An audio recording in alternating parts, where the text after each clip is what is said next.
મિત્રો, મેં જે છોકરા સાથે લગ્ન કર્યા હતા તે પહેલેથી જ પરિણીત હતો, પરંતુ તેની પત્નીનું ઘણા વર્ષો પહેલા અવસાન થયું હતું. તેમને એક પુત્ર હતો જે 16 વર્ષનો હતો. તે મારો સોતેલો પુત્ર હતો અને લગ્ન પછી મારા સોતેલા દીકરાએ મને રોજ ઊંઘની ગોળીઓ આપીને મારી સાથે. મિત્રો, મારું નામ નીતુ છે. હું 30 વર્ષની હતી, પરંતુ હજુ પણ મારો ક્યાંય સંબંધ થતો ન હતો, કારણ કે ગરીબોની દીકરીના લગ્ન આટલી સરળતાથી નથી થતા. આજકાલ આ દુનિયામાં ઘણા લોભી લોકો છે જેઓ કોઈની પુત્રીને લેતા પહેલા ખૂબ દહેજ અને પૈસાની માંગ કરે છે, અને પછી કેટલીક છોકરીઓ એવી છે જેમનો રંગ ગોરો નથી અને તેમનામાં થોડી ઉણપ જોવા મળે છે. તેમને લગ્ન કરવામાં સમય લાગે છે. સુંદર છોકરીઓના લગ્ન વહેલા થઈ જાય છે અને સામાન્ય દેખાવવાળી છોકરીઓ કુંવારી જ રહી જાય છે. મારો ભાઈ અને ભાભી મારી સાથે રહેતા હતા. ભાઈ અને ભાભીને 14 વર્ષની દીકરી હતી. મારા ભાઈના લગ્ન નાની ઉંમરે થઈ ગયા હતા. હું મારા ભાઈ કરતાં ઘણી નાની હતી, કારણ કે હું ઘણા સમય પછી આ દુનિયામાં આવી, કારણ કે ભાઈને નાની ઉંમરમાં સુંદર છોકરી મળી ગઈ હતી અને વહેલા લગ્ન કરવાનું તેના નસીબમાં લખેલું હતું. બંનેનું જીવન ખૂબ જ સારું હતું, પણ અહીં હું વૃદ્ધ થઈ રહી હતી. મારી માટે ઘણા સંબંધો આવતા હતા, પરંતુ તેમાંથી કેટલાકમાં કંઈક ઉણપ હોતી, અથવા મને બાળકોના પિતાનો સંબંધ મળતો અને હું એવા સંબંધોને ના પાડતી હતી.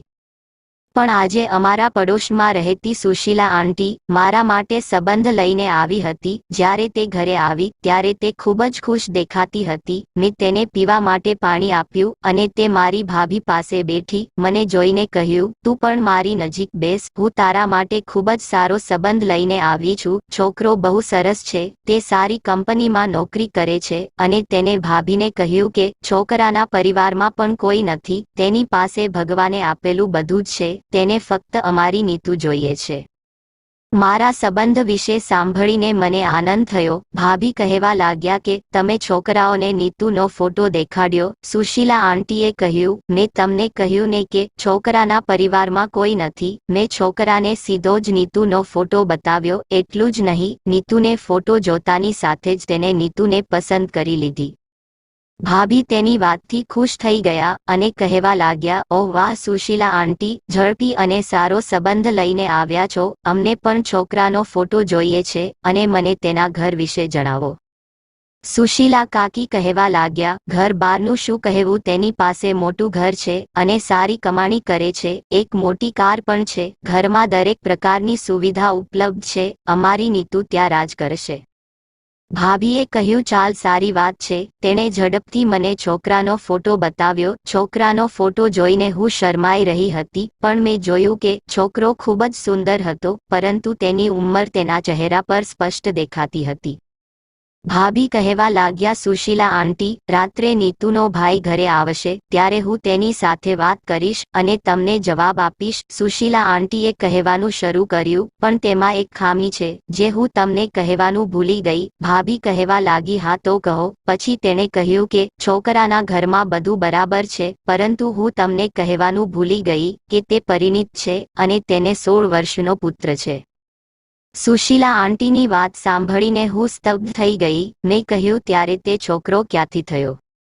તે તો મોટી ઉંમરનો માણસ બની ગયો છે. સુશીલા આંટીએ મારી સામે જોયું અને કહ્યું કે તમે પણ કોઈ નાની ઉંમરના નથી, 30ની પૂરી થઈ ગઈ છો. અરે આ જુઓ, તેનો ચહેરો પણ સારો છે, ધંધો પણ ઘણો સારો છે. તેનો પુત્ર 1 વર્ષનો હતો ત્યારે તેની પત્ની કોઈ બીમારીથી બીમાર પડી હતી અને તેનું અવસાન થયું. દાદીએ તેના પૌત્રને ઉછેર્યો, પણ હવે છોકરાની માતાનું પણ અવસાન થયું અને હવે તેની સંભાળ લેવા માટે ઘરે કોઈ નથી. એટલા માટે તે લગ્ન કરવા માંગે છે અને તેનો પુત્ર ભણી રહ્યો છે, તેથી જ તે પોતાના પુત્રના લગ્ન કરી શકતો નથી. તે પોતાના પુત્રને ભણાવીને વકીલ બનાવવા માંગે છે. સુશીલા આંટીની વાત સાંભળીને હું અને મારી ભાભી મૂંઝવણમાં પડી ગયા. ભાભીએ કહ્યું, હું રાત્રે નીતુના ભાઈ સાથે વાત કરીશ અને તમને જણાવીશ. સુશીલા આંટી અમારા ઘરેથી જવા લાગ્યા અને જતા સમયે તેમને ભાભીને કહ્યું, કવિતા જુઓ, તારી નણંદની ઉંમર પણ નાની નથી અને તે એટલી સુંદર પણ નથી કે તેના માટે કોઈ રાજાનો સંબંધ આવે. સુશીલા કાકીએ ભાભીના નંબર પર છોકરાનો ફોટો વોટ્સએપ કર્યો હતો અને ભાઈ ઘરે આવ્યો ત્યારે ભાભીએ ભાઈને બધી વાત કહી અને ફોટો પણ બતાવ્યો. મેં વિચાર્યું કે ભાઈ આ સંબંધ વિશે સાંભળવાની ના પાડશે, કારણ કે તે વ્યક્તિ લગભગ 40 થી 45 વર્ષનો હતો અને તેને 16 વર્ષનો પુત્ર પણ હતો. પણ ભાઈએ કહ્યું કે હું પણ નીતુ માટે સંબંધો શોધીને કંટાળી ગયો છું. લોકો કહે છે કે તારે તારી બહેનના લગ્ન કરવા નથી, પણ હું તેમને શું કહું કે કેટલાક સંબંધો તેના દેખાવને કારણે નથી આવતા અને કેટલાક સંબંધો એટલા માટે નથી આવતા કારણ કે અમે ગરીબ છીએ અને લોકો સારી રીતે જાણે છે કે અમે અમારી બહેનને સારું દહેજ આપી શકતા નથી. મને લાગે છે કે આ સંબંધ આપણી નીતુ માટે એકદમ સારો છે. બીજે દિવસે જ્યારે ભાઈ તેને મળવા છોકરાના ઘરે ગયો ત્યારે તેને બધું ખૂબ ગમ્યું. ભાઈ ઘરે આવતાની સાથે જ કહ્યું હતું કે તું ત્યાં રાજ કરીશ, છોકરો બહુ જ સરસ છે અને જો દીકરો છે તો શું, તેને પણ એક માતાની જરૂર છે અને તું પણ ઘરેલું વ્યક્તિ છો, તારું જીવન ઘણું સારું રહેશે. આ સંબંધ બધાને ખૂબ ગમ્યો, તેથી જ હું કંઈ કરી શકી નહીં કારણ કે હવે મારા માટેનો સંબંધ જોઈને ભાઈએ પણ હાર માની લીધી હતી. આ વ્યક્તિએ ખરેખર અમારા પાસે કોઈ માંગણી કરી ન હતી અને મેં આ માણસ સાથે સાદી રીતે લગ્ન કર્યા. મારા પતિનું ઘર ખૂબ સરસ હતું, જોતાની સાથે જ મને ગમ્યું. ભલે મારા પતિ 40 વર્ષના હતા પરંતુ તે સરસ દેખાતા હતા અને તે જીમ કરતા હતા. તેમના પુત્રનું નામ રોહન હતું. રોહન અને મારા પતિ એકબીજામાં નાના મોટા ભાઈ લાગતા હતા. મને લાગ્યું કે રોહનનું વર્તન તેની સોતેલી માતા સાથે સારું નહીં હોય, પણ તે એક ખૂબ જ સારો વર્તનવાળો છોકરો હતો. તેણે મને દિલથી સ્વીકાર્યો. જ્યારે હું ઘરે આવી ત્યારે તેણે મારા ચરણ સ્પર્શ કર્યા અને મારા આશીર્વાદ લીધા અને કહ્યું કે હવે તમે મારી માતા છો, તમે એક જ છો જેને મારી અને મારા પિતાની ખરેખર ખૂબ કાળજી લેવાની છે. મારા પતિએ પણ અમારા લગ્નની પહેલી રાત્રે મારી પાસેથી વચન લીધું હતું કે હું તેના પુત્રની ખૂબ કાળજી રાખીશ અને તેની સાથે કદી સોતેલી માં જેવું વર્તન નહીં કરું. તેની વિનંતી મુજબ મેં તેને વચન આપ્યું હતું કે તે જે ઈચ્છે છે તે હું કરીશ. મારા પતિ મને ખૂબ પ્રેમ કરતા હતા. મારા પતિએ મને કહ્યું કે તે તેની પ્રથમ પત્ની સાથે માત્ર 2 વર્ષ રહ્યા હતા અને તેણે બાકીનું જીવન એકલા વિતાવ્યું હતું. કામ કર્યા બાદ હું આખો દિવસ ઘરમાં એકલી રહેતી હતી. લગ્ન પહેલા જે જીવન હું ગરીબીમાં જીવી હતી, આ ઘરમાં આવ્યા પછી મારું જીવન સંપૂર્ણ બદલાઈ ગયું હતું. એ જ રીતે મારા લગ્નને 1 વર્ષ થઈ ગયું હતું. રોહન મને પહેલા દિવસથી જ તેની માતા માનતો હતો અને મને મમ્મી કહેતો હતો. મેં તેની ખૂબ કાળજી લીધી, મેં તેનું દિલ જીતી લીધું હતું. મારા પતિ પણ તેનાથી ખુશ હતા. રોહન આખો સમય ઘરે જ રહેતો હતો અને ઘરે રહીને અભ્યાસ પણ કરતો હતો. તે મારો ખૂબ સારો મિત્ર પણ બની ગયો અને મેં તેની સાથે બાળકની જેમ વર્તન કર્યું. અમે લોકો એકબીજા સાથે તોફાન અને મસ્તી પણ કરતા હતા. મારા પતિ સવારે ઓફિસે જતા અને સાંજે જ ઘરે પાછા ફરતા. મારો પુત્ર આખો દિવસ મારી સાથે રહેતો. જ્યારે પણ મને કંઈક ખાવાનું મન થતું ત્યારે રોહન મારા માટે લાવતો. મારી ભત્રીજી પણ મને લગ્ન પહેલા એ જ રીતે પ્રેમ કરતી હતી જે રીતે રોહન મને પ્રેમ કરતો હતો. તેથી લગ્ન પછી નેહા અમારા ઘરે આવતી હતી. તે મારા પુત્ર કરતાં 2 વર્ષ નાની હતી. ત્યારે અમે ત્રણેય એક સાથે એવી મસ્તી કરતા કે બધા આશ્ચર્યમાં પડી જતા. જીવન આ રીતે ખૂબ જ સરસ અને આનંદપૂર્વક ચાલી રહ્યું હતું. મારા લગ્નને 4 વર્ષ થઈ ગયા અને ખુશ હતી. આટલા વર્ષો કેવી રીતે વીતી ગયા તેની મને ખબર જ ન પડી. એક રાતે હું મારા રૂમમાં આવી ત્યારે મારા પતિએ મને એક ખૂબ જ વિચિત્ર વાત કહી. તેણે કહ્યું કે આજે ફરી તું રોહન અને નેહા સાથે આખા ઘરમાં મસ્તી કરતી હતી. મેં કહ્યું હા, બહુ મજા આવી. બાળકો સાથે હું પણ બાળક બની જાઉં છું. આજે મને એટલી મજા આવી કે હું ખુશીથી પાગલ થઈ ગઈ. પણ તેને કહ્યું, શું તે ક્યારેય વિચાર્યું છે કે હવે આપણે બીજા રોહનને ઘરમાં લાવવાની જરૂર છે, જેને રોહનનો ભાઈ કહી શકાય અથવા જેને બહેન કહી શકાય? મારા પતિએ કહ્યું, અમારા લગ્નને 4 વર્ષ થઈ ગયા છે પરંતુ અમને હજુ સુધી કોઈ બાળક નથી. રોહન યુવાન થઈ રહ્યો છે. હું ઈચ્છું છું કે તે લગ્ન કરે તે પહેલા અમારે એક બાળક થાય. રોહનના લગ્ન પછી તે તેની પત્ની સાથે વ્યસ્ત રહેશે અને આપણે બંને જીવવા માટે એકલા રહી જઈશું. મારા પતિએ ખૂબ જ આરામથી આ વાત કહી હતી, પણ વાત બહુ મોટી હતી અને મારા ચહેરા પરનું સ્મિત ગાયબ થઈ ગયું હતું. અમે બંને જાણતા હતા કે અમારે સંતાન નથી, અમારે બસ એક રોહન હતો. પણ મને નાના બાળકો પણ બહુ ગમતા. મારા મનમાં પણ નાના બાળકોની ઈચ્છા હતી. મેં આજ પહેલા આ વિશે વિચાર્યું ન હતું, કારણ કે મેં રોહનને મારો પુત્ર અને નેહાને પણ મારું બાળક માન્યું હતું. તેથી જ મારું ધ્યાન કદી નાના બાળક તરફ ન ગયું. તે બંને મારા માટે મારા બાળકો જેવા હતા. હું જ્યારે પણ મારા માતા પિતાના ઘરે જતી ત્યારે હું નેહા સાથે તેની માતાની જેમ જ રહેતી, અને જ્યારે હું મારા સાસરે જતી ત્યારે રોહનની દરેક ઈચ્છા પૂરી કરતી. મારા પતિએ કહ્યું કે કાલે હું તને ડોક્ટર પાસે લઈ જઈશ. બીજા દિવસે હું મારા પતિ સાથે ડોક્ટર પાસે ગઈ ત્યારે ડોક્ટરે અમને સારવાર માટે કહ્યું ન હતું, પરંતુ અમારો રિપોર્ટ આવ્યા બાદ તેમણે કહ્યું કે તમે બંને બિલકુલ સ્વસ્થ છો, તમારે સારવારની જરૂર નથી. નોર્મલ રિપોર્ટ જોયા પછી મારા પતિ રડવા જેવું મોં કરી બેઠા હતા, પણ તેને ડોક્ટર પાસે આવવાનો શોખ હતો, કારણ કે જો અમારા બંનેના રિપોર્ટ નોર્મલ હતા તો અમારા બંનેમાંથી હજુ સુધી બાળક કેમ ન થયું. પોતાને સંતુષ્ટ કરવા મારા પતિએ બીજા ડોક્ટરની સલાહ લીધી અને બીજા ડોક્ટરે પણ તેમના ટેસ્ટ કરાવ્યા. જ્યારે અહીં પણ રિપોર્ટ આવ્યો તો ડોક્ટર ચોંકી ગયા. તેણે કહ્યું કે તમે તો સ્વસ્થ છો, તો પછી તમને 4 વર્ષથી બાળક કેમ નથી થયું? ભલે તમે બંને ઉંમરમાં મોટા છો, પરંતુ તમે બંને અંદરથી એકદમ ફિટ છો. આ ડોક્ટરે પણ મારા પતિની તપાસ કરાવી હતી, જ્યારે અગાઉના ડોક્ટરે મારા પતિની તપાસ કરાવી ન હતી.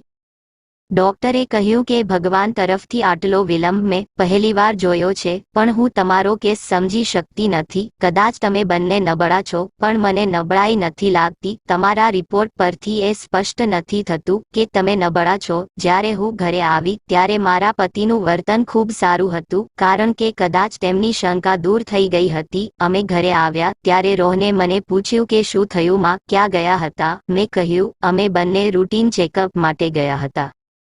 મેં રોહનને કહ્યું જુઓ, હું તારા માટે પિઝા લાવી છું, તેને ખાઓ અને ખૂબ ખુશ થાઓ. રોહને કહ્યું તમે મારું આટલું ધ્યાન રાખો છો, કદાચ મારી પોતાની માતા પણ મારી એટલી કાળજી ન લેત. મારા પતિએ કહ્યું રોહન, એવું ન કહેવાય, તે પણ તારી માતા છે, તેથી જ તે તારા માટે ઘણું બધું કરે છે. રોહન કહેવા લાગ્યો પિતા, મેં લોકોને કહેતા સાંભળ્યું છે કે કોઈની સોતેલી માતા તેને પ્રેમ કરતી નથી, પરંતુ મારી માતા મને ખૂબ પ્રેમ કરે છે. તેને મને આ રીતે રાખ્યો છે. હું યુવાન થઈ ગયો છું, પરંતુ આજે પણ તે મને બાળકની જેમ પ્રેમ કરે છે. હું ભગવાનને પ્રાર્થના કરું છું કે મારી માતાનો પડછાયો હંમેશા મારા પર રહે. જ્યારે રાત આવી ત્યારે મારા પતિએ કહ્યું કે અમારો દીકરો જુવાન થઈ ગયો છે અને ઘણી મોટી વાતો કરે છે. જ્યારે મને રોહનની વાત ખૂબ જ ગમતી અને તે મારું ખૂબ ધ્યાન રાખતો, હું મારા પતિથી છુપી રીતે તેને પૈસા પણ આપતી હતી. મેં મારા પતિને કહ્યું કે રોહન 20 વર્ષનો થઈ ગયો છે, આપને તેનો ક્યાંક સંબંધ કરી દેવો જોઈએ.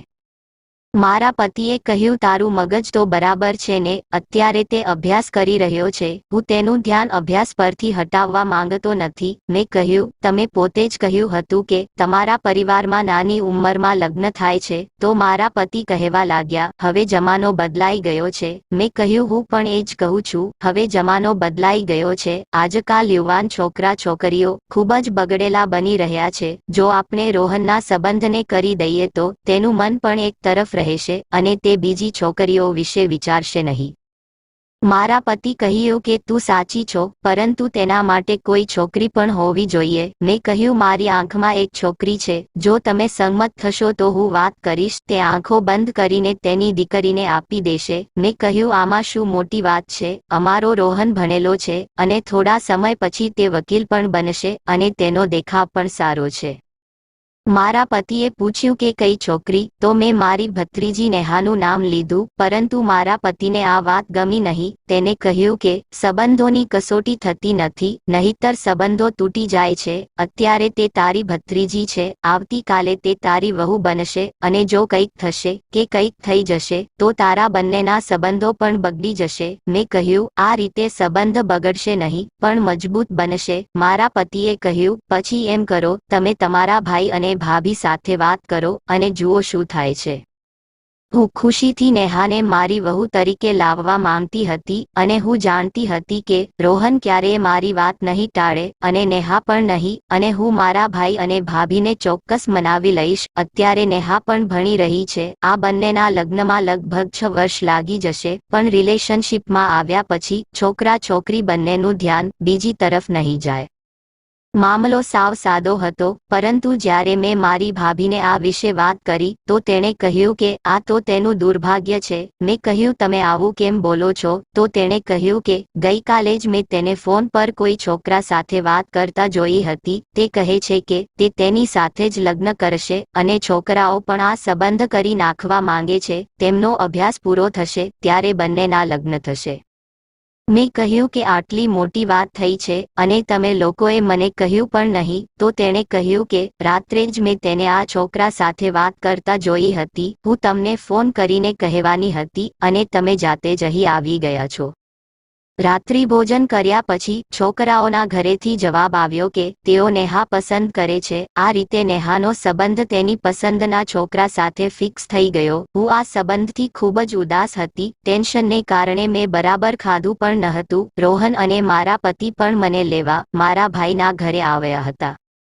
ઘરે પરત ફરતી વખતે રોહન જીદ કરવા લાગ્યો કે માં આઈસ્ક્રીમ ખાવી છે. મારા પતિએ કહ્યું કે મારું પેટ ફૂલ છે, જો તમે બંને ખાવા માંગતા હોવ તો ખાઓ. રોહને કહ્યું કે માં અને હું ખાઈશું, તમે કારમાં બેસો. અને રોહન મારી સાથે આઈસ્ક્રીમ પાર્લર પર આવ્યો, પણ મને ત્યાં જવાનું મન ન થયું. તેણે કહ્યું શું વાત છે માં, તમે થોડા ચિંતિત લાગો છો. તમને જોઈને મને પણ ચિંતા થાય છે અને તમે મને કંઈ કહેતા નથી. મેં કહ્યું રોહન, હું ઘરે જઈને તને કહીશ. આમ તો મારે તેને આ કહેવું જોઈતું ન હતું, પરંતુ જ્યારે સવાર પડી ત્યારે મેં તેને બધું કહ્યું, કારણ કે હું તેની સાથે દરેક વાત કરતી હતી. આ ઘરમાં તે મારા માટે મારું સર્વસ્વ હતો, મારો દીકરો, મારો મિત્ર અને મારું બધું જ હતો. મેં તેને કહ્યું મેં નેહાને તારા માટે પસંદ કરી હતી, પરંતુ તે પહેલા તેને બીજો છોકરો પસંદ કરી લીધો. આથી મારું હૃદય તૂટી ગયું છે. રોહને આ અંગે કોઈ ખાસ પ્રતિક્રિયા આપી નહીં. તેણે એવું પણ કહ્યું ન હતું કે માં આ વાત છોડી દો, પણ તેનું સંપૂર્ણ ધ્યાન મારો મૂડ સુધારવા અને તેની પસંદગીનું ભોજન બનાવવા પર હતું. સાંજ સુધીમાં મારું મૂડ પણ સારું હતું. ત્યારે અચાનક અમારા ઘરે કેટલાક મહેમાનો આવ્યા. તેણે મને પહેલીવાર જોઈ હતી. તેઓ મારા પતિના સંબંધીઓમાંના હોય તેવું લાગતું હતું. તેણે કહ્યું કે તું રોહન સાથે સારી રીતે રહે છે, તું તેની સાથે સોતેલી માતા જેવો વ્યવહાર નથી કરતી ને? અને હા, તારે બહુ હોશિયાર બનવાની જરૂર નથી. તે બંને પતિ પત્ની મને ખૂબ બોલી રહ્યા હતા અને હું ચૂપચાપ તેને સાંભળતી હતી. જ્યારે રોહને 1-2 વાર આવું સાંભળ્યું ત્યારે તે ગુસ્સે થઈ ગયો અને કહ્યું કે જ્યારે કોઈના ઘરે જાય છીએ ત્યારે આવી વાત ન કરાય. મારી માતા મને ખૂબ પ્રેમ કરે છે. જો મારી સાચી માતા પણ જીવિત હોત તો તે મને એટલો પ્રેમ ન કરી શકત. તમારે લોકોએ અમારી ઘરેલું બાબતોમાં બોલવાની જરૂર નથી. રોહને તેના મહેમાનો સાથે ખરાબ વર્તન કર્યું હતું અને આ મામલો મોટો મુદ્દો બની ગયો હતો. તેઓ પાગલની જેમ ગુસ્સે થવા લાગ્યા. તેણે રોહનને કહ્યું, અમે તારી બાજુથી જ વાત કરતા હતા, પણ તું તો અમને જ બોલી રહ્યો છે. ફરિયાદ મારા પતિ સુધી ફોન પર પહોંચી ગઈ હતી. ઘરે આવતાની સાથે જ તેણે રોહનને ઘણી બધી વાતો કહી અને તેને ઠપકો પણ આપ્યો. મેં રોહનને બચાવ્યો હતો. મેં મારા પતિને કહ્યું કે તેને જવા દો, તે લોકો પણ ખોટા હતા અને તેઓ મારી સાથે કેવી રીતે વાત કરતા હતા. હું ચૂપચાપ સાંભળતી રહી અને પછી રોહને તેને જવાબ આપ્યો. બસ આ રીતે રોહન મને બચાવી લેતો અને હું રોહનને બચાવી લેતી. બીજા દિવસે હું ડોક્ટર પાસે ગઈ અને તેણે કહ્યું કે મને લાગ્યું કે તમારા લોહીમાં કોઈ સમસ્યા છે, તમારા બ્લડ લેવલમાં કોઈ ફરક છે કે નહીં તે જાણવા માટે તમારે એક મોટી ટેસ્ટ કરાવવી પડશે, કારણ કે ક્યારેક મને મારા શરીર પર વિચિત્ર એલર્જી થતી જોવા મળતી હતી, જ્યારે મેં ક્યારેય એવું કંઈ ખાધું નહોતું. ડોક્ટરે કહ્યું કે અમારે તમારો રિપોર્ટ લખનઉ મોકલવો પડશે અને તે આવવાની રાહ જોવી પડશે. તે આવવાની રાહ જોવી પડશે. તે આવવામાં 1 અઠવાડિયું લેશે. મેં કહ્યું ઠીક છે. સમય પસાર થતો ગયો અને નેહા ફરી અમારા ઘરે આવવા લાગી. તે મારી ભત્રીજી હતી. જો મને તેના માટે કોઈ લાગણી હતી તો તે મારી ભૂલ હતી, તેની નહીં. અને કોઈ પણ રીતે હું ઈચ્છતી હતી કે તે ખુશ રહે, તેથી મેં પણ તેને કંઈ કહ્યું નહીં. તે થોડા દિવસ અમારા ઘરે રહેવા આવી હતી કારણ કે તેના માતા પિતા બીજા ગામમાં ગયા હતા. નેહાની કોલેજ મારા ઘરની નજીક હતી. અમારા ઘરમાં રહેતા તેને ઘણા દિવસો આમ જ વીતી ગયા. જ્યારે તેના માતા પિતા ઘરે આવ્યા ત્યારે તેણે ફોન પર જાણ કરી અને તે દિવસે નેહા તેના ઘરે જવાની હતી ત્યારે રોહન તેને તેની બાઇક પર મૂકવા ગયો હતો. નેહાના ગયા પછી ઘરના તમામ કામકાજ પતાવીને હું ફ્રી થઈને મારા રૂમમાં સૂઈ ગઈ અને મારા પતિ કે જેઓ રૂમમાં પહેલેથી જ હિસાબ કરી રહ્યા હતા ત્યારે અચાનક મારી ભાભીનો ફોન આવ્યો. મારા પતિ કહેવા લાગ્યા, આ સમયે તારી ભાભી કેમ ફોન કરે છે? આજ સુધી તેણે ક્યારેય આવા સમયે ફોન કર્યો નથી. મેં કહ્યું, મને પૂછવા દો કે શું વાત છે. પણ ભાભીએ મને કોલ પર એવી વાત કહી કે મને નવાઈ લાગી. તેણે કહ્યું કે નેહા હજુ ઘરે આવી નથી. જો તે આજે રાત્રે પણ તમારા ઘરે રહેવા માંગતી હોય તો મને જણાવી દેવું હતું. મેં કહ્યું, ભાભી તમે શું કહો છો? નેહાને અહીંથી ગયાને લગભગ ઘણી કલાક થઈ ગઈ છે. તે સવારે 8 વાગ્યા નીકળી ગઈ હતી જ્યારે હવે રાતના 1 વાગ્યા હતા. મેં એવું કહ્યું કે ભાભીનું દિલ બેસી ગયું. મારા પતિને પણ સમજાયું કે કંઈક ખોટું છે, તેથી મારા પતિએ તરત જ નેહાની શોધ શરૂ કરી અને તે મને મારી ભાભીના ઘરે મૂકી ગયા. ભાભી કહેવા લાગ્યા કે હું સમજી કે તે આજની રાત પણ તમારા ઘરે રહેવા માંગે છે. મને ખબર ન હતી કે તે હજી ઘરે આવી નથી. તમે તેને કોની સાથે મોકલી હતી? મેં કહ્યું, ભાભી મેં નેહાને રોહન સાથે બાઇક પર મોકલી હતી. તો મારા પતિએ તરત જ રોહનને બોલાવ્યો અને તેને પૂછ્યું કે તે ક્યાં નેહાને છોડી દીધી હતી. મારા પતિ બહુ ગુસ્સામાં હતા. મેં મારા પતિને કહ્યું કે તમે કેમ ગુસ્સે છો? અમે આરામથી વાત પણ કરી શકીએ છીએ. મારા પતિએ કહ્યું, તું પાગલ છે. જો ભગવાને તને બાળક આપ્યું હોત તો કદાચ તારું મગજ આટલું ખરાબ નહોત. તે નેહાને સાથે લઈ ગયો હતો અને હજુ સુધી તે ઘરે પહોંચી નથી. મતલબ કે તું જાણે છે કે નેહા ક્યાં છે? અરે તું મામલાની ઊંડાઈ નથી સમજી રહી. હું બધું સમજી રહી હતી પણ હું કંઈ બોલતી ન હતી કારણ કે હું જાણતી હતી કે રોહન કંઈ ખોટું કરી શકે નહીં. રોહને કહ્યું કે નેહા રસ્તામાં એક પાર્લર પાસે ઉતરી ગઈ હતી. તેને કહ્યું કે મારે પાર્લરમાં જવું છે તો મને અહીં છોડી દો. હું જાતે પાર્લરમાંથી ઘરે જઈશ. તેથી મેં તેને ત્યાં છોડી દીધી. રોહનની વાત મને સાચી લાગી પણ નેહાની કંઈ ખબર ન હતી.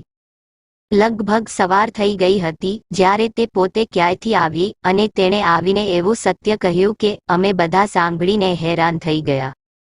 રોહને બધાની સામે મને અપમાનિત કરી હતી. હું કલ્પના પણ કરી શકતી ન હતી કે તે મારા માટે આટલી મુશ્કેલી ઊભી કરશે કારણ કે રોહન જ નેહાને લઈ ગયો હતો અને તેને બ્લેકમેલ કરતો રહ્યો હતો. તેને કહેતો રહ્યો કે મારી માં તારા કારણે ચિંતિત છે, તો તને ગમતો છોકરો છોડી દે અને મને પસંદ કરવા લાગ. લગ્નની વાત તારા માતા પિતાના કાનમાં નાખ. હું તને પસંદ નથી કરતો પણ માતાની ખુશી માટે હું તારી સાથે લગ્ન કરવા તૈયાર છું. જો રોહને આ વાત પોતાના મોઢેથી કહી હોત તો કદાચ કોઈએ તેના પર વિશ્વાસ ન કર્યો હોત. પણ નેહાએ પોતે મને કહ્યું હતું કે તે તેને બ્લેકમેલ કરતો હતો. જ્યારે મારા પતિએ રોહનને પૂછ્યું તો રોહને કહ્યું કે માં પરેશાન છે અને કંઈ ખાતી કે પીતી પણ નથી. હું તેને ઉદાસ જોઈ શક્યો નહીં, તેથી મેં આ બધું કર્યું. મારા પતિ અને મારી સામે મારા ભાઈએ રોહનને ખૂબ ઠપકો આપ્યો પરંતુ પછી વાત ત્યાં જ આવી કે તેને આ બધું મારા માટે કર્યું. અમે તેને શાંત પાડીને ઘરે પાછા લાવ્યા. રોહને નેહાને તેના મિત્રના ઘરે બંધ કરી દીધી હતી અને તેના મિત્રએ જ તેને છોડી હતી. રોહને નેહાને કહ્યું હતું કે તારે શું નિર્ણય લેવાનો છે તે તું શાંતિથી વિચારી લે અને હું તારો નિર્ણય હામાં જ સાંભળવા માંગુ છું. આ ખૂબ જ ભાવનાત્મક પગલું હતું પરંતુ તે રોહને કર્યું હતું તેથી હું તેના પર વિશ્વાસ કરી શકી નહીં. મારા પતિએ તેને ખૂબ ઠપકો આપ્યો અને તેને ઘરે લઈ ગયા અને તેને રૂમમાં બંધ કરી દીધો અને પછી જ્યારે અમે બંને રૂમમાં આવ્યા ત્યારે મારા પતિએ તમામ દોષ મારા પર નાખ્યા અને કહ્યું કે હું તેને બિનજરૂરી પ્રેમ કરું છું. મારી દરેક વસ્તુને લીધે આ બધું થયું. મેં તેને બહુ બગાડ્યો છે. મેં તેને સારા સંસ્કાર આપ્યા પરંતુ જીવનનો આનંદ માણવા માટે મેં તેને બગાડી નાખ્યો. તેને કહ્યું, હવે જુઓ, આજે તેણે કેટલું મોટું કામ કર્યું છે. મેં પણ હવે વિચાર્યું હતું કે હવે હું મારી મર્યાદામાં રહીશ. બીજે જ દિવસે મેં નાસ્તો તૈયાર કર્યો, પણ મેં તેની સાથે બેસીને નાસ્તો કર્યો ન હતો, ન તો મેં તેની સાથે કોઈ બિનજરૂરી વાત કરી હતી. તેણે કહ્યું, આજે મારી પસંદગીનું ભોજન બનાવજો. મેં રોહનને કહ્યું કે ઠીક છે, હું તમારી પસંદનું ભોજન બનાવીશ, પણ તમે જઈને ભણો. તેના પેપર્સ બાકી હતા, પણ થોડા દિવસો માટે રજાઓ ચાલી રહી હતી, તેથી જ તે આ દિવસોમાં ખાલી હતો અને ઘરમાં દેખાતો હતો. તે પણ સમજી ગયો કે હું તેની અવગણના કરી રહી છું, તેથી ચૂપચાપ તે ત્યાંથી નીકળી ગયો. મેં તેની સાથે ક્યારેય આવી હરકત કરી ન હતી. મને ખૂબ જ ખરાબ લાગતું હતું, પરંતુ મારા પતિ સાચા હતા કે તેને સમજવાની જરૂર છે. મારા પતિ તેમના પુત્ર માટે ખૂબ જ ગંભીર બની ગયા હતા. તેણે કહ્યું, તેણે ખૂબ જ ખરાબ કામ કર્યું છે. તેણે તે છોકરીનું અપહરણ કર્યું. આ કોઈ નાનું કામ ન હતું, તેથી હું એક મોટું પગલું ભરવા જઈ રહ્યો છું. હું તેને ભણવા અમેરિકા મોકલી રહ્યો છું. મેં કહ્યું, તે આપણાથી દૂર કેવી રીતે રહી શકશે? મારા પતિ કહેવા લાગ્યા, તું તેની ચિંતા ન કર. તારા પ્રેમે મારા પુત્રને બગાડ્યો છે. હું તને મોકલી શકતો નથી, નહીં તો તને પણ ક્યાંક મોકલી હોત. અહીંથી મારા પતિ પણ મારા પર ગુસ્સે થવા લાગ્યા હતા. મારા પતિ કહેવા લાગ્યા, લગ્નના 1 વર્ષ પછી અમને સંતાન થયું હોત તો કદાચ તે તેના ભાઈ કે બહેનમાં વ્યસ્ત થઈ જાત. હવે મારા પતિએ મને સંતાન ન થવા માટે ટોણા મારવાનું શરૂ કર્યું હતું. તે કહેવા લાગ્યા, તે મારા પુત્રને એટલો બગાડ્યો છે કે તે તારા પ્રેમમાં પાગલ થઈ ગયો છે, અને જો તે તારી સાથે રહેશે તો તે વધુ પાગલ થઈ જશે. જ્યારથી તું આવી છો ત્યારથી તે તેને કંઈક બીજો બનાવી દીધો છે. હું આજથી જ તેને અમેરિકા મોકલવાની વ્યવસ્થા કરીશ. મેં કહ્યું કે હું ઘરે એકલી રહીશ. મારા પતિ કહેવા લાગ્યા, તારી સજા એ છે કે તારે ઘરમાં એકલા રહેવું પડશે. ત્યારે અચાનક તે ડોક્ટરનો પણ ફોન આવ્યો. ડોક્ટરે કહ્યું કે તમે જે ટેસ્ટ કરાવ્યો હતો તેનો રિપોર્ટ આવી ગયો છે. તમે આવો, મારે તમારી સાથે કંઈક અગત્યની વાત કરવી છે. તેથી હું તરત જ ડોક્ટર પાસે ગઈ. રસ્તામાં પણ હું વિચારતી હતી કે કોઈક રીતે મારે મારા પતિ સાથે વાત કરવી જોઈએ કે તે રોહનને અમારાથી દૂર ન મોકલે, તેને આટલી મોટી સજા ન આપે. જ્યારે મારા ભાઈ ભાભી અને નેહાએ તેને માફ કરી દીધો છે, તો પછી તેમને શું જોઈએ? બધાને ખબર હતી કે તેણે આ બધું જાણી જોઈને કર્યું નથી, લાગણીથી કર્યું છું. પણ તે પહેલા હું ડોક્ટર પાસે ગઈ ત્યારે ડોક્ટર મારા કરતાં પણ વધુ ચિંતિત હતા. તેને મને કહ્યું કે તમે કોની સાથે રહો છો? તમારા ઘરમાં કોણ કોણ છે? મેં કહ્યું, તમે મને બરાબર સમજાવો કે વાત શું છે. ડોક્ટરે કહ્યું કે હકીકત એ છે કે તમને કોઈ સમસ્યા નથી, તમારું શરીર એકદમ સારું છે અને તમારે અત્યાર સુધીમાં બાળક હોવું જોઈએ, પરંતુ તમે બાળક ન થવાની દવાઓ લઈ રહ્યા છો અને તેમની માત્રા તમારામાં શરીરમાં ખૂબ જ ઊંચી માત્રામાં જોવા મળી છે. મેં કહ્યું, આ કેવી રીતે બની શકે છે? ડોક્ટર, તમને થોડી ભૂલ થઈ છે. આ શક્ય નથી, કારણ કે મેં ક્યારેય આવી એક પણ ગોળી લીધી નથી. તેથી ડોક્ટરે કહ્યું, તો પછી તમે ખોટું બોલો છો. મેં કહ્યું, ના ડોક્ટર, હું કેમ ખોટું બોલીશ? અમે બંને પતિ પત્નીને બાળકો ખૂબ ગમે છે. જો કે મારે એક સોતેલો પુત્ર પણ છે, પરંતુ મારા પતિ ઈચ્છે છે કે તેઓ તેમના વૃદ્ધાવસ્થાને સાથી કરવા માટે બીજું બાળક ધરાવે. મેં કહ્યું, ડોક્ટર, ન તો મારા પર કોઈ પ્રતિબંધ છે અને ન તો હું કોઈ મોર્ડન છું કે હું કહી શકું કે મારે સંતાન નથી જોઈતું. તેણે કહ્યું, તો તમને કોઈ બીજું દવા આપે છે, કારણ કે તમારા લોહીમાં આ દવાની ભેળસેળ મળી આવી છે અને કોઈ તમને આ દવા રોજ આપી રહ્યું હતું, જેના કારણે તમે બાળકને જન્મ આપી શકતા નથી. ડોક્ટરે મને તેના અંતિમ શબ્દો કહ્યા. આ સાંભળીને હું ખૂબ જ પરેશાન થઈ ગઈ. હું આખો દિવસ રોહન સાથે ઘરે જ પસાર કરતી. સવારે અમે સાથે નાસ્તો કરતા, તે પછી તે તેની કોલેજ જતો હતો અને લંચ પહેલા પાછો આવતો હતો અને પછી અમે સાથે જમતા હતા. મારા પતિ ઓફિસમાં સવારનો નાસ્તો અને બપોરનું ભોજન કરતા અને સાંજે 5 વાગ્યા આવ્યા પછી મારા પતિ ઘરે ચા પણ પીતા ન હતા અને તે જીમ માટે ચાલ્યા જતા. બસ રાત્રે અમે બધા સાથે જમતા હતા. મારા ખાણીપીણીમાં દવા કોણ ભેળવી રહ્યું હતું? છેવટે આ બધું કોણ કરવા માંગે છે અને આ કરવાથી કોઈને શું ફાયદો થઈ શકે છે? અંતે મેં મારા પતિને આ વાત કહી અને હું રડવા લાગી. મારા પતિ પણ ખૂબ પરેશાન થઈ ગયા. મેં કહ્યું, અમારા લગ્નને 5 વર્ષ થવાના છે. હું શરૂઆતના દિવસોમાં ગર્ભવતી થઈ ગઈ હોત તો અમારે 4 વર્ષનું બાળક હોત. કોણે આવું કર્યું હશે? મારા પતિએ કહ્યું કે તારો કોક દુશ્મન છે જેણે પ્રેમથી હુમલો કર્યો છે. મેં કહ્યું, તમારો મતલબ મને સમજાતો નથી. પછી મારા પતિએ મને કહ્યું કે હું સમજી ગયો કે તે કોણ છે. તે તરત જ રોહનના રૂમમાં ગયા અને તેને 2-3 થપ્પડ મારી તેને બધું કહ્યું અને તેની પૂછપરછ કરવા લાગ્યા. શું આ બધું તે કર્યું? તે રડતા કહેવા લાગ્યો કે હું ઈચ્છતો ન હતો કે તમે લોકો બીજું કોઈ બાળક રાખો. હું મારા માતા પિતાનો એકમાત્ર પુત્ર જ રહેવા માંગતો હતો. બધા મને કહેતા કે જો તારી બીજી માં આવશે તો તારા પપ્પાને તેનાથી બીજા બાળકો થશે અને પછી તારી માં પણ તને પ્રેમ નહીં કરે, કારણ કે દરેક સ્ત્રી બીજા કરતા પોતાના બાળકોને વધારે પ્રેમ કરે છે. માં મને ગમે તેમ કરીને ખૂબ પ્રેમ કરતી હતી. મને તેના પ્રેમની આદત થઈ ગઈ હતી. તેથી જ હું ઈચ્છતો ન હતો કે મારા પ્રેમને વહેંચવા માટે બીજું કોઈ આ ઘરમાં આવે. હું માને ખૂબ પ્રેમ કરું છું, મારી પોતાની માંથી વધારે, પપ્પા તમારા કરતા પણ વધારે. તે અમારા ઘરે આવી તે દિવસથી હું તેને ખૂબ પ્રેમ કરું છું. મેં મારા એક મિત્રને આ બધું કહ્યું અને તેણે મને પ્રેગ્નન્સી અટકાવવા માટેની દવા ક્યાંકથી લાવી આપી હતી અને હું એ દવાને માતાના ભોજનમાં ચૂપચાપ મિક્સ કરતો હતો. બસ હું કોઈક રીતે માતાને આ દવા ખવડાવવા માંગતો હતો. તેથી જ માતાને ખબર ન પડી કે હું ક્યારે આ દવા તેના ભોજનમાં ભેળવતો હતો. રોહને મારા પગે બેસીને કહ્યું, માં, મને માફ કરજો, હું અમેરિકા નથી જવા માંગતો. મને અમેરિકા ન મોકલો. હું તમારી સાથે રહેવા માંગુ છું. હું વચન આપું છું કે હવે હું મારા અભ્યાસમાં ધ્યાન આપીશ. હું ફક્ત તમારાથી દૂર જવા માંગતો નથી. મેં હાથ વડે ઇશારો કર્યો, જેનો અર્થ હતો કે અહીંથી જાઓ, અને થોડા દિવસો પછી મારા પતિએ રોહનને અમેરિકા મોકલી દીધો. રોહન યુવાન થઈ રહ્યો હતો. આ સમયે તેણે સમજદારીથી કામ કરવું જોઈતું હતું, પરંતુ તે ભાવનાત્મક રીતે પગલું ભરી રહ્યો હતો. તેના પાગલપણે મને પણ હેરાન કરી દીધી હતી. તેથી જ હું ઈચ્છતી હતી કે તે મારાથી દૂર રહે તો સારું. તેનું ભવિષ્ય ખૂબ જ ઉજ્જવળ છે અને હું મારા પ્રેમથી તેનું ભવિષ્ય બગાડવા માંગતી નથી.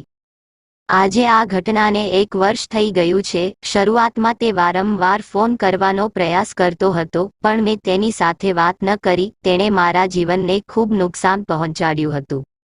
જ્યારે હું ડોક્ટર પાસે ગઈ ત્યારે ડોક્ટરે મને કહ્યું કે તમારે લાંબો સમય રાહ જોવી પડશે. હવે ભગવાન તમને બાળક આપે તો જ તમને મળશે. બસ અમે તમારી સારવાર કરી શકીએ છીએ.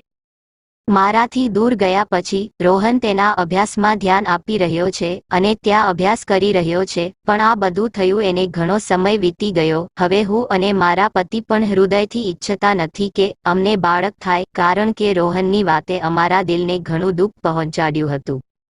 મારી સારવાર હજી ચાલુ છે, પણ હવે એ ભગવાનના હાથમાં છે. જ્યારે તેને મને બાળક આપવું હશે ત્યારે તે આપશે. હવે હું મારા તરફથી કોઈ પ્રયત્નો કરી રહી નથી. તો મિત્રો, આ વાર્તામાંથી તમને શું જાણવા મળ્યું? કોમેન્ટ કરીને જરૂર જણાવજો અને પસંદ આવી હોય તો લાઇક, શેર તેમજ ચેનલને સબસ્ક્રાઇબ કરી દેજો. તો મિત્રો, ફરી મળીશું એક નવા વિડીયોમાં. ત્યાં સુધી બધા દર્શક મિત્રોને જય માતાજી, જય દ્વારકાધીશ.